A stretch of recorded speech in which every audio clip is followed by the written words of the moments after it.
প্ৰতি বছৰ ধৰি এইবেলি বুদ্ধ পূৰ্ণিমাৰ দিনা সোণাপুৰৰ ডেকাচাং ৰিজৰ্টত ৰাহুল কৌশিক নাথ ফাউণ্ডেশ্যনৰ উদ্যোগত এটি শাস্ত্ৰীয় সংগীতৰ অনুষ্ঠান আয়োজন কৰা হয়। এই অনুষ্ঠানৰ আৰম্ভণিতে কাৰ্বি সমাজৰ পৰম্পৰা চমনকান অনুসৰি নিজৰ পূৰ্বপুৰুষসকলক সোঁৱৰি বন্তি প্ৰজ্বলনৰ লগতে প্ৰাৰ্থনাৰে শ্ৰদ্ধা নিবেদন কৰা হয়। এই শ্ৰদ্ধাঞ্জলি অনুষ্ঠানতে বিভিন্ন ঠাইৰ পৰা অহা লোকশিল্পীসকলে বৰগীত, বেহেলা, সৰুদ বাদন আদি পৰিৱেশন কৰি উপস্থিত ৰাইজক আপ্লুত কৰে।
প্ৰতি বছৰে বুদ্ধ পূৰ্ণিমাৰ এই পবিত্ৰ দিনটো ডেকাচাঙত ৰাহুল কৌশিক নাথ ফাউণ্ডেশ্যনৰ উদ্যোগত এটি শাস্ত্ৰীয় সংগীতৰ অনুষ্ঠানৰ আয়োজন কৰা হয়।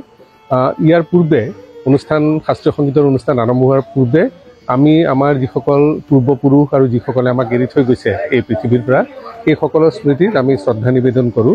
এই পৰম্পৰাটো কাৰ্বি সমাজত আছে, যিটোক চমনকান বুলি কোৱা হয়। সেই উৎসৱৰ বা সেই শ্ৰদ্ধাঞ্জলি অনুষ্ঠানৰ সূত্ৰ ধৰিয়েই আমি ইয়াতে আমাৰ যিসকল বিভিন্ন যিবোৰ দৰ্শক যিসকল আহে, তেওঁলোকৰ প্ৰিয়জনৰ ছবি লৈ আহে। সেই ছবিৰ আগত আমি বন্তি প্ৰজ্বলন কৰোঁ, অকণমান প্ৰাৰ্থনা গাওঁ, সেৱা আগবঢ়াওঁ, পুষ্পাঞ্জলি আগবঢ়াওঁ, আৰু তাৰ পিছতেই শাস্ত্ৰীয় সংগীতৰ অনুষ্ঠান হয়। আৰু এইবাৰ এই শাস্ত্ৰীয় সংগীতৰ অনুষ্ঠানত আয়ুষ্মান আশ্বাসে প্ৰথমতে দুটি বৰগীত পৰিৱেশন কৰে, আৰু তাৰ পিছত আমাৰ অসমৰ এগৰাকী অতি যশস্বী বেহেলাবাদক বিদ্যুৎ কুমাৰ মিশ্ৰই বেহেলা পৰিৱেশন কৰে, আৰু তেওঁক তবলাত সংগত কৰে দিব্যজ্যোতি চাংমায়ে। আৰু অনুষ্ঠানৰ একেবাৰে শেষত আমাৰ ৰাজ্যখনৰ এগৰাকী যশস্বী সৰুদবাদক তৰুণ কলিতাই সৰুদ পৰিৱেশন কৰে। আৰু এই সৰুদ পৰিৱেশনেৰে আজিৰ এই বুদ্ধ পূৰ্ণিমা আজিৰ এই কাৰ্যসূচী সামৰা হয়। আমি অহা বছৰ আকৌ পুনৰ এই অনুষ্ঠানতে আমি সকলোটি একেলগ হ'ম।